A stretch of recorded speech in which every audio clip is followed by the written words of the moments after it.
Assalamualaikum warahmatullahi wabarakatuh. Selamat datang kembali di video tutorial Google Form. Kali ini kita akan membahas tentang topik manajemen instrumen, yaitu bagaimana kita mengelola pertanyaan dalam instrumen yang dibuat dalam Google Form, bagaimana mengaturnya, menata letaknya, dan seterusnya.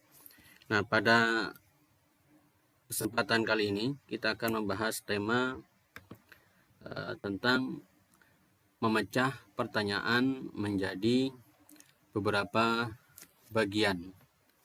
Seperti kita ketahui bahwa dalam instrumen Google Form, pertanyaan bisa dibuat menjadi satu halaman tersendiri full, ya, berapapun banyak pertanyaan yang kita bisa buat dalam satu halaman, atau pertanyaan-pertanyaan bisa dikelompokkan berdasarkan tema tertentu sehingga terbentuk bagian-bagian atau halaman-halaman. Nah, yang dimaksud dengan memecah pertanyaan menjadi beberapa bagian sebagai contoh adalah bisa dilihat di tampilan ini. Ini ada satu instrumen terdiri dari 6 pertanyaan, 1, 2, 3, 5 pertanyaan yang dibuat dalam satu halaman full di Google Form. Nah, sekarang kita akan membuat 5 pertanyaan ini menjadi 2 halaman. Ya, dari satu halaman yang berisi 5 pertanyaan, kita buat menjadi 2 halaman atau 2 bagian. Misalnya dengan komposisi pertanyaan nomor 1 sampai nomor 4, yaitu tanggal, nama guru, ID guru, dan kelas. Itu pada bagian pertama. Kemudian pada bagian berikutnya adalah berisi tentang kehadiran siswa kelas 11 SMIA A. Nah, ini yang dimaksud dengan pemecahan pertanyaan menjadi beberapa bagian. Dari satu halaman ini full ini dipecah menjadi 2 halaman atau menjadi dua bagian. Nah, kenapa instrumen pertanyaan dalam instrumen Google Form perlu kita pecah menjadi beberapa bagian? Bahwa yang pertama, agar tampilan instrumen lebih sederhana atau pertanyaan itu tidak terlihat menumpuk dalam satu halaman yang panjang. Tentu kalau instrumennya dibuka di laptop mungkin tidak begitu bermasalah, tapi kalau dibuka di HP, sementara layar HP hanya bisa memuat 1 atau 2 pertanyaan tergantung panjangnya kalimat pertanyaan dalam instrumen tersebut. Tentu ini akan menyulitkan responden. Selain menyulitkan, bisa membuat respondennya jenuh, memengaruhi psikologi responden dalam menjawab instrumen karena melihat banyak pertanyaan yang ada dalam satu halaman. Selain itu, pertanyaan yang dibuat dalam satu halaman jika banyak, itu bisa mengakibatkan ada pertanyaan-pertanyaan yang terlompat sehingga responden akan menggulir atau melakukan scroll ke atas untuk mencari pertanyaan tersebut. Itu alasan pertama. Nah, alasan kedua kaitannya dengan yang pertama tadi, memudahkan responden, misalnya juga siswa, dalam menjawab instrumen atau soal nanti. Nah, dengan dibuatnya bagian-bagian, responden bisa lebih mudah. Apalagi nanti kalau pertanyaannya dibuat dalam tema-tema atau kelompok atau jenisnya sama. Sehingga responden atau siswa dalam menjawab instrumen fokus bahwa pada bagian ini pertanyaannya tentang tema A misalnya. Pada bagian berikutnya pertanyaannya tentang tema B, sehingga penyusunan instrumennya lebih fokus. Alasan keempat adalah ini jika diterapkan instrumen yang dibuat dalam Google Form itu, jika diterapkan dalam pembelajaran, misalnya untuk penyusunan soal atau kuis yang akan diberikan kepada siswa, ini sangat bermanfaat.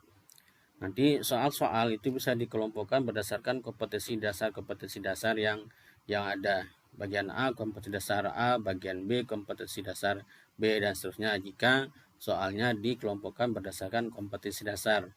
Nah, ini tentu memudahkan dalam pengolahan nilai.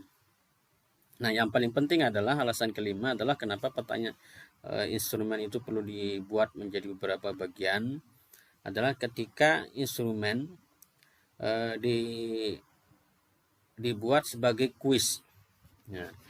Kadangkala ketika membuat pertanyaan atau kuis, kita ingin mengacak soal yang diberikan kepada siswa. Tentu saja yang diacak adalah urutannya.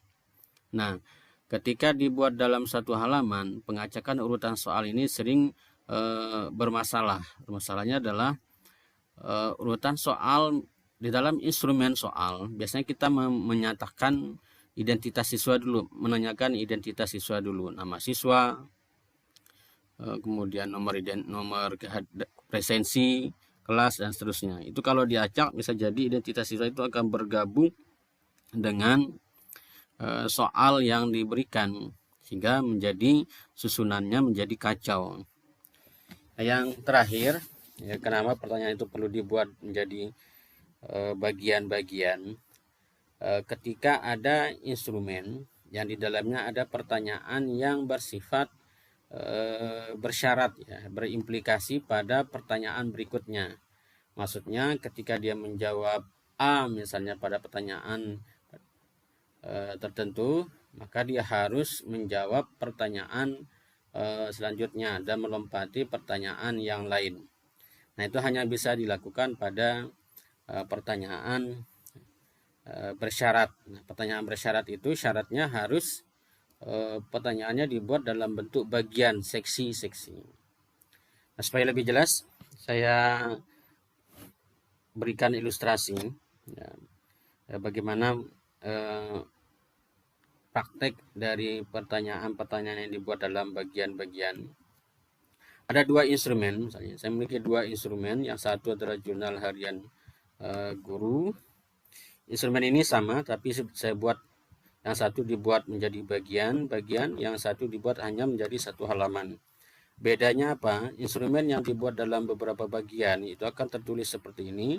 Ini bagian 1 dari 11. Artinya instrumen ini ada 11 bagian, atau lebih gampangnya ada 11 halaman.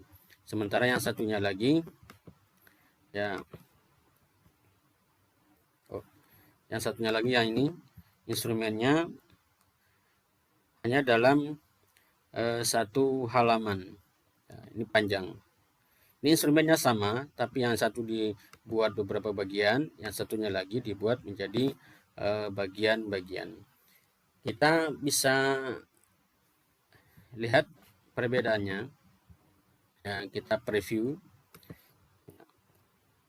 Nah, ini halaman pertama, bagian pertama.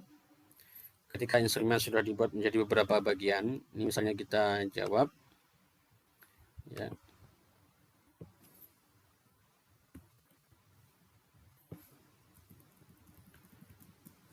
Misalnya ini 1, 2, 3. Ya. Nah, ini sudah menjawab halaman pertama. Sementara untuk instrumen yang satunya lagi, halaman pertamanya semua gabung, ya. Ini sama pertanyaannya.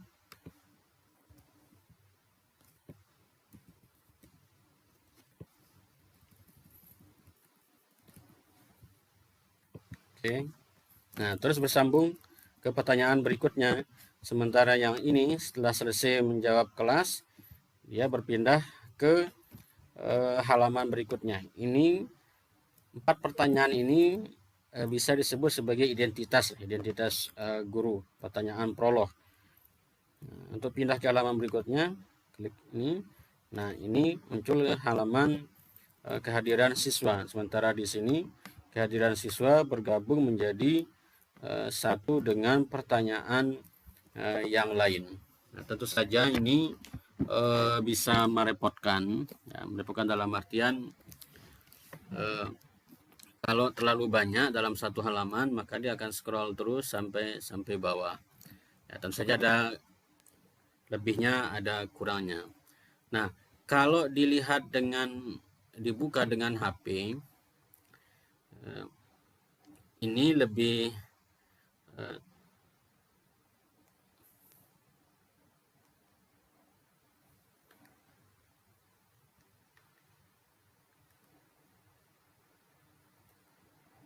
ya.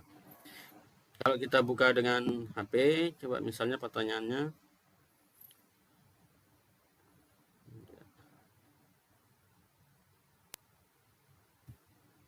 Dulu. Ya.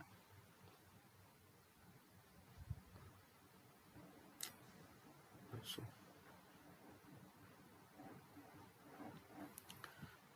Oke. Nah, jika kita buka dengan HP pertanyaan ini,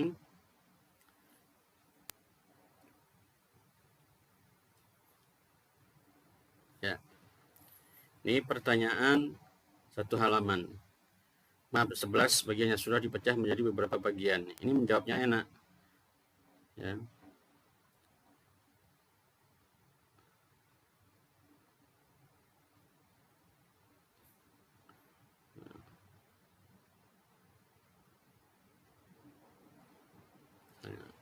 Maka pindah, selesai. Nah, cuma satu halaman. Maksudnya satu halaman, satu bagian, satu pertanyaan.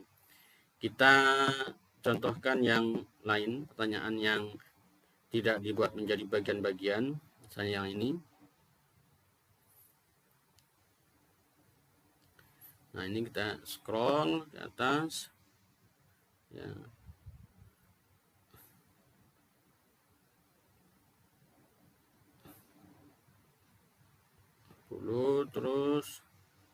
Terus ya. Nah, ini lanjut ya sampai bawah ya, dalam satu halaman full, tidak dipecah.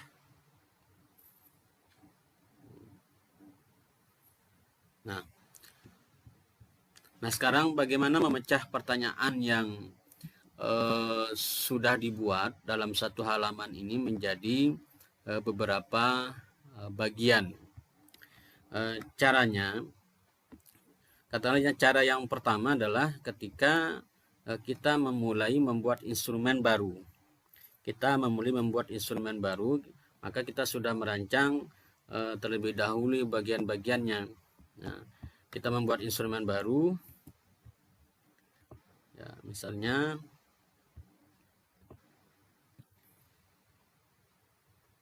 ya.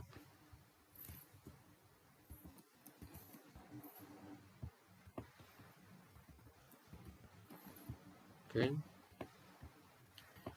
Ini kita ingin membuat nama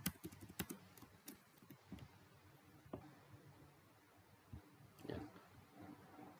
Ada dua pertanyaan. Misalnya nih identitas responden. Nah, identitas responden nama, jenis kelamin. Kita kelompokkan menjadi satu. Kita akan membuat pertanyaan tapi dalam kelompok yang berbeda. Maka yang harus dilakukan adalah ini. Klik tambahkan bagian atau tambahkan section, tambahkan halaman. Maka akan ketemu halaman baru. Ya, misalnya kita kasih penghasilan. Misalnya, ini kita membuatkan tema baru, tambahkan pertanyaan. Ya, ini pekerjaan. Ya, misalnya pekerjaannya ganda, PNS, wira swasta, dan seterusnya. Nah, lalu penghasilan per bulan.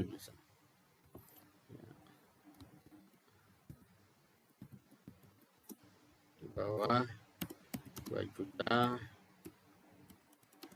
1 juta sampai 2 juta, ya, 2 juta sampai 5 juta. Ini misal, ya. Misal, ya. Ingin menambahkan bagian lagi, maka klik ini lagi, tadi klik ini lagi, ya.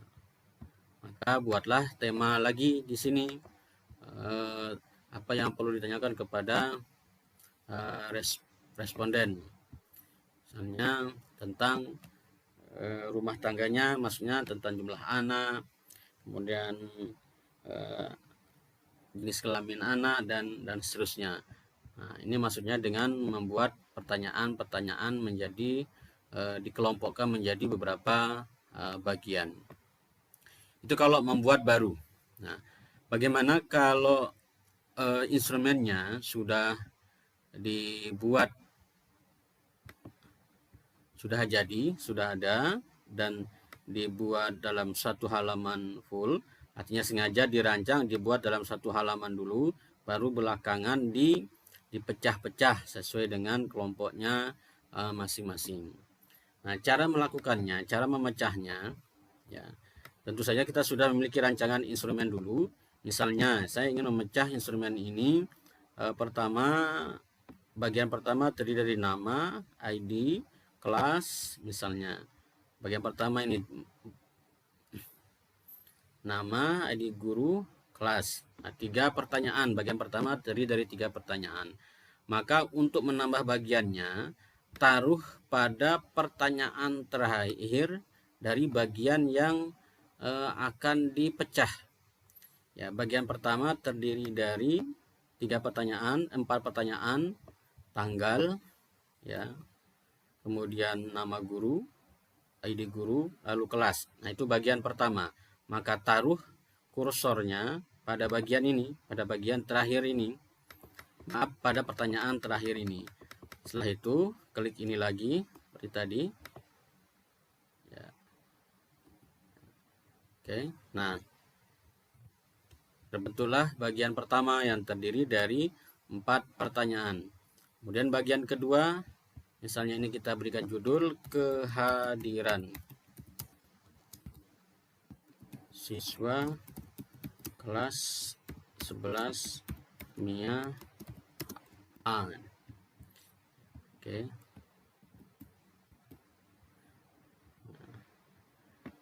Kemudian saya pecah lagi. Kita pecah lagi. Kelas yang baru juga memiliki, misalnya ini Mia B. Ya, maka taruh di sini kursornya untuk membuat pertanyaan yang berada pada bagian yang lain. Oke. Selanjutnya kita akan membuat kelompok untuk materi sendiri. Kita taruh misalnya judul materi yang akan diajarkan, ya. Oh, kebalik. Nah, ini salah tempat menaruhnya tadi, harusnya di sini, ya. Oke. Materi ini sudah menjadi 6 bagian. Nah, materi yang pertama apa? Tentang program linier. Maka ini ringkasan materinya, ya. Uraian materi program linier, misalnya. Copy ini bersama, ya, red. Nah, ini sama ini dari uraian pembelajaran apersepsi. Ini mulai dari apersepsi lagi. Maka kita taruh kursornya di sini untuk memecahnya menjadi bagian yang baru. Nah, ini materi apa tadi materi yang kedua adalah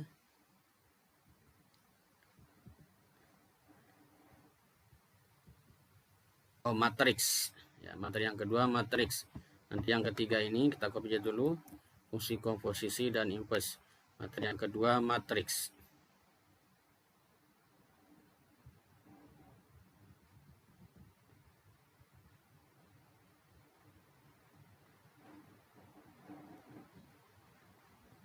Program linear. Ya.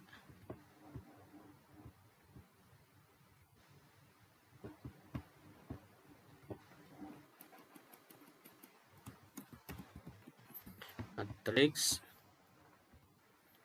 Materi terakhir dari program linear.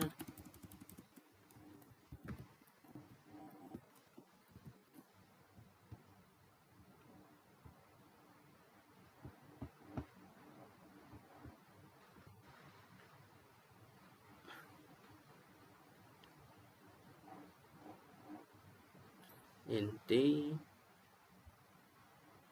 Ya, oke. Tambahkan sini lagi karena sama. Ya, program linear. Nah, di sini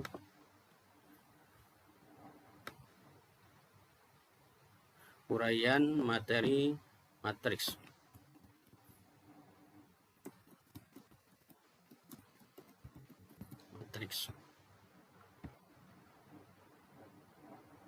Yang terakhir ini uraian materi fungsi komposisi dan fungsi inverse. Misalnya kalau kita ingin memecahkannya lagi menjadi beberapa bagian, nah ini sudah masuk ke soal-soal, berarti misalnya kita buat bagian lagi yang tentang dengan berkaitan dengan evaluasi. Evaluasi materi program linear. Ya, berarti ini isinya soal-soal. Nah, ini matriks, berarti ini taruh di sini kursornya. Nah, ini evaluasi materi matriks. Dan yang terakhir fungsi komposisi, berarti di sini kita taruh kursornya. Ya. Matriks. Oh, salah. Matriks hanya satu soal, berarti di sini.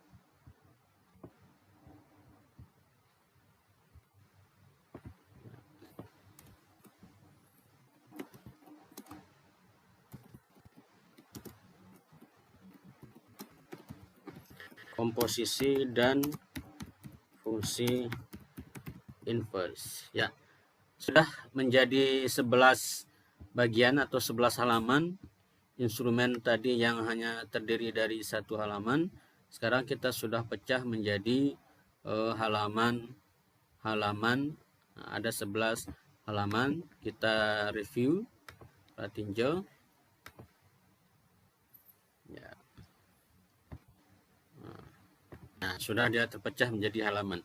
Cirinya kalau sudah terpecah menjadi beberapa halaman atau bagian adalah munculnya ini. Munculnya tombol ini. Berikutnya. Ya. Itu cirinya kalau instrumen sudah dipecah menjadi beberapa bagian. Selain berikutnya muncul, tentu saja ada tombol yang kedua. Ya, karena ini beberapa halaman, maka ini berikutnya. Nah, di bagian bawahnya akan muncul tombol kedua, yaitu kata kembali. Berarti kembali ke halaman sebelumnya. Yang ini ke halaman berikutnya, ini halaman sebelumnya. Itu cirinya kalau instrumen itu sudah dibuat menjadi beberapa bagian atau beberapa seksi, beberapa halaman. Untuk kadang kita ingin memberikan informasi kepada responden yang menjawab, yaitu bahwa instrumen ini terdiri dari beberapa halaman, supaya respondennya tahu bahwa dia sedang menjawab halaman sekian dari beberapa halaman.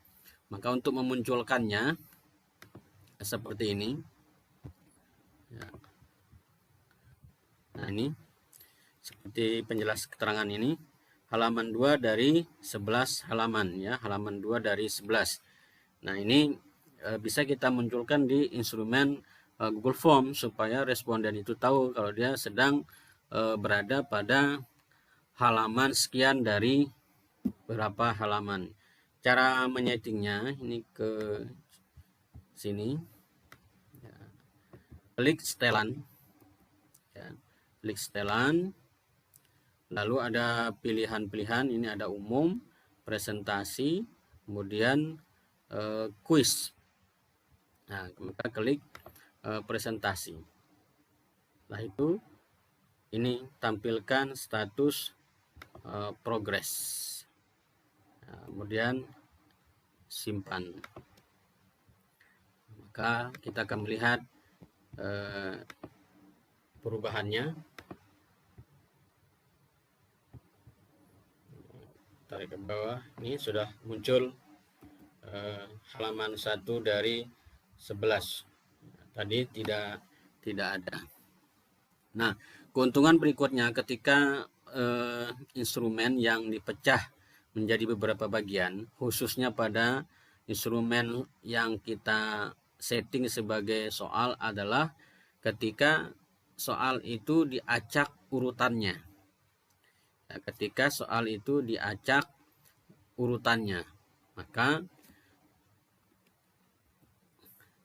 kalau sudah dibuat menjadi bagian-bagian seperti ini, pengacakan tidak akan menyebabkan urutan soal menjadi kacau. Ya. Pengacakan akan menjadi lebih teratur, meskipun soalnya tetap teracak, tetapi yang diacak adalah hanya dalam bagian itu. Kita bisa lihat contohnya yang diacak tanpa sebelumnya membuat pertanyaannya menjadi beberapa bagian. Ya.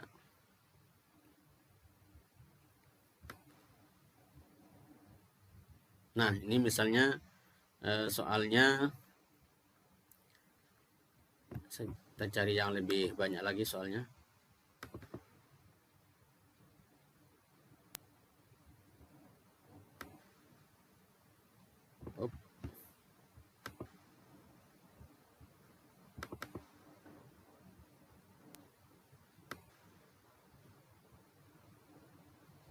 Oke, ini dia. Ini ada soal, ya. Jadi pengacakan tentu saja yang kita lakukan pada instrumen soal. Kalau instrumen yang tidak berupa soal, tidak perlu kita melakukan acak urutan pertanyaan. Hanya untuk soal saja, itu pun jika diperlukan oleh pembuat instrumen pada Google Form. Nah, ini ada instrumen soal yang terdiri dari satu halaman. Kalau instrumen ini kita acak, ya, sebelum ke sana kita lihat dulu urutan soalnya di sini. Ini token, nama, kelas, ya, pertanyaan, dan seterusnya. Nah, jadi identitas siswa itu berada pada bagian atas, kemudian di bawahnya adalah soal. Nah, kita ingin seorang guru ingin mengacak soal itu supaya terjadi tingkat kecurangannya berkurang, maka kita setting ini acak urutan pertanyaan, simpan, lalu kita cek. Ya. Ini halaman pertama, pertanyaan pertama nama. Di sini pertanyaan pertamanya adalah token. Setelah itu nama. Nah, sementara yang di sini setelah nama keluar soal. Nah, pertanyaannya menjadi pertanyaan nomor 3. Lalu soal, kelas. Nah, sementara di sini token, nama, kelas. Nah, kalau diacak maka urutannya menjadi tidak bagus. Ya, identitas siswa bercampur dengan pertanyaan. Ya, identitas siswa bercampur dengan soal-soal yang diberikan kepada siswa. Ini jika pengacakannya pada instrumen yang tidak dipecah menjadi beberapa bagian. Nah, kalau sudah dipecah menjadi bagian-bagian seperti ini, maka pengacakan tidak akan menjadi masalah. Kita cek, kita praktekkan. Kita acak urutannya. Ya. Kita refresh dulu. Ya. Ini kelasnya. Ya. Kita lihat aslinya pertama adalah tanggal, nama guru, ID guru, kelas. Di sini kelas, nama guru, ID guru. Ya, ini juga teracak, tetapi pengacakannya tidak menyebabkan bercampur dengan soal, karena pengacakannya hanya terjadi dalam bagian itu. Nah, ini hanya terjadi pada bagian 1 dari 11 bagian ini. Acak urutannya, tetapi tidak bercampur dengan urutan pertanyaan yang mengandung soal-soal. Jadi tidak masalah dia diacak, karena pengacakannya hanya pada bagian tersebut. Ya.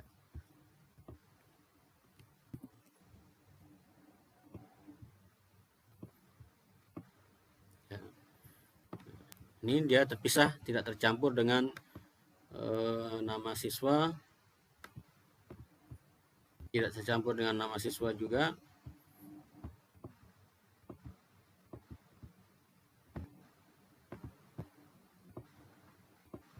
Oke.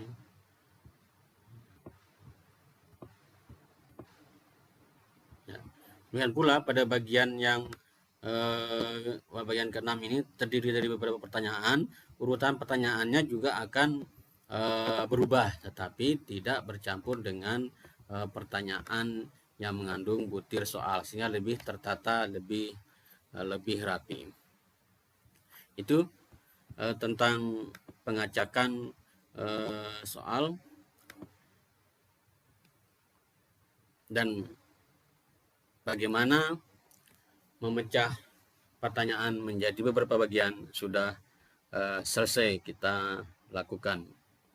Demikian, jika bermanfaat silahkan klik like, share, dan subscribe.